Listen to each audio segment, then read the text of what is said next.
Changamoto ni endelevu. Unapotatua changamoto moja unajenga changamoto nyingine. Hili ni kitu cha kawaida na ni kitu ambacho tunaishi nacho.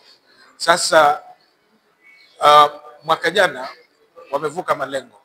Kulikuwa na changamoto ambazo tulikuwa tumeweza kuzitatua nyingine kwa mazungumzo, lakini mwaka huu vile vile katika finance bill kuna vitu vingi ambavyo vinahitaji kuzungumzwa ili kuweza kuhakikisha navyo tunavitekeleza na kuviweka sawa ili na huu mwaka tuweze kuvuka lengo vile vile. Na moja katika changamoto ni masuala ya taxes kupanda kwa asilimia ya juu kidogo na kuongezeka, kuwepo na exercise duty katika masuala ya ICT ambayo tumeona hapa sio wenyewe leo.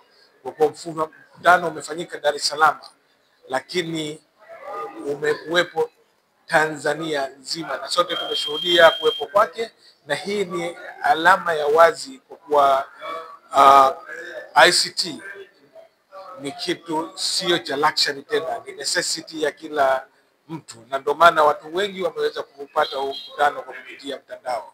Kwa hivyo kwa sababu si luxury, tunategemea kwa tutaweza kuzungumza na kuhakikisha kuwa vitu kama hivi vinashushwa tax zake au zinaondolewa ili kuhakikisha excise duty hasa nakusudia ili kuondolewa ili kila mtu aweze kumudu kuwa na internet na kuweza kufaidika na mambo kama hayo ambayo yanatokezea hapa Tanzania. Mwaka uliopita lengo tulipangiwa bilioni 600 na tumeweza kusanya bilioni 648 ambayo ni sasa na asilimia 108 ya lengo tulilopewa. Kwa hivyo tumevuka kwa asilimia 108. Hilo ndio lengo la kuwafikia walipa kodi wote.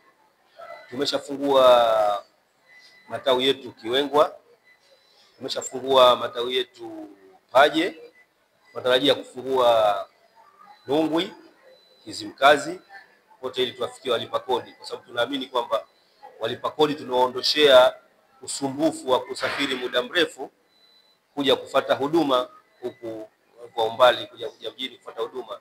Kwa kweli tunakuwa tunataka tuondolewe usumbufu. Kwa hivyo tumejipanga, tunatarajia kwamba kwa mwaka huu tutawafikia walipa kodi wote katika maeneo haya. Kawaida malengo yanayofuata huwa ni makubwa, lazima naso tupange mikakati ya kusema tunayafikia. Jambo la mwanzo ni kuhakikisha kwamba tunawafikia walipa kodi wote katika maeneo yote, kwa kuhakikisha kwamba mifumo yetu inafanya kazi vizuri na kila mlipa kodi asiweze kupata changamoto yote katika kuhakikisha kwamba anapata huduma zote za TRA. Lakini vile vile jambo muhimu zaidi ambalo hivi karibuni mtafikiri mlisikia kwamba TRA kama TRA imechukua juhudi ya kuajiri wafanyakazi wapya.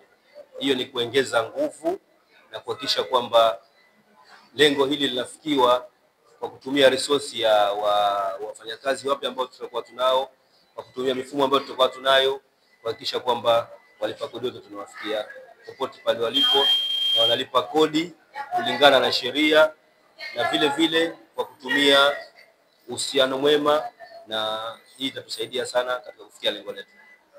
Upande wa TRA hakuna doubt. Kusema kweli wamejitahidi na wamepiga hatua sana, kwa sababu utapology tu document yako ndani ya muda mfupi inafanywa kazi na mifumo iko vizuri. Labda changamoto ilikuwepo kwenye internet ambayo tunaitumia. Internet yetu katika nchi nzima pengine inawezekana ikawa poa kidogo, lakini kwa mambo mengine yote mifumo na wafanyakazi wanajitahidi TRA ukilinganisha na taasisi zingine. TRA wako vizuri na kwamba wanajitahidi katika mifumo yao, na vile vile kufikia wafanya biashara pamoja na wale clearing agent wanaofanya dokumenti zao wanawafikia vizuri, kwa sababu wamejipanga katika mifumo yao kuhakikisha kwamba wanatoa huduma stahiki kwa wateja wao.